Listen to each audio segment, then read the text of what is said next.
হরে কৃষ্ণ। কেমন আছেন আপনারা? আমি চলে এসেছি একটা জলদি সন্ধ্যার নাস্তা নিয়ে।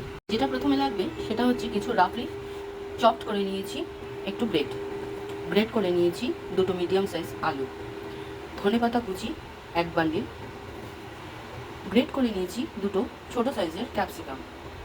এখানে কিছু বেসিক মশলা নিয়েছি, লবণ, চিনি, হলুদ এবং ম্যাজিক মশলা ম্যাগির যেটা হয় সেটা, আর বাইন্ডিংয়ের জন্য 1 কাপ বেসন। সবগুলোকে ভালোভাবে ম্যাশ করে নেব। চলুন ম্যাশ করা যাক। দেখুন সমস্ত উপকরণ আমি নিয়ে নিয়েছি। কাঁচা লঙ্কার ব্যবহার এখানে করিনি, কারণ আমার বাড়ির ছোটরা এই নাস্তাটা খাবে। হাতের সাহায্যে খুব সুন্দর করে এগুলোকে মাখিয়ে আমি কাটলেটের আকার দেব। সমস্ত উপকরণটি মাখিয়ে এরকম ছোট ছোট বল আকারের লেচি করে আমি কেটে নিয়েছি। তারপরে সেগুলোকে তেল হাতে আমি ছোট ছোট কাটলেটের শেপ দিয়ে নিয়েছি।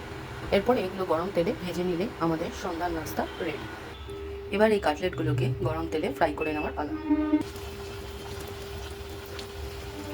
গ্যাসটা এই অবস্থায় মিডিয়াম টু হাই রাখতে হবে এবং একসাথে বেশি দেওয়া যাবে না, 2 থেকে 3টে। এই সময় গ্যাসটিকে মিডিয়াম করে রাখতে হবে, কেননা যাতে ভেতর থেকে সমস্ত জিনিসটি খুব সুন্দরভাবে সিদ্ধ হয়ে যায়।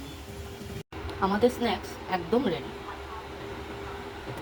ও, আপনাদের তো একটা কথা বলতে ভুলেই গেছি, আজকে সানডে স্পেশাল, সেই জন্য একটুখানি পাশে চা না হলে ঠিক জমে সন্ধ্যাটা।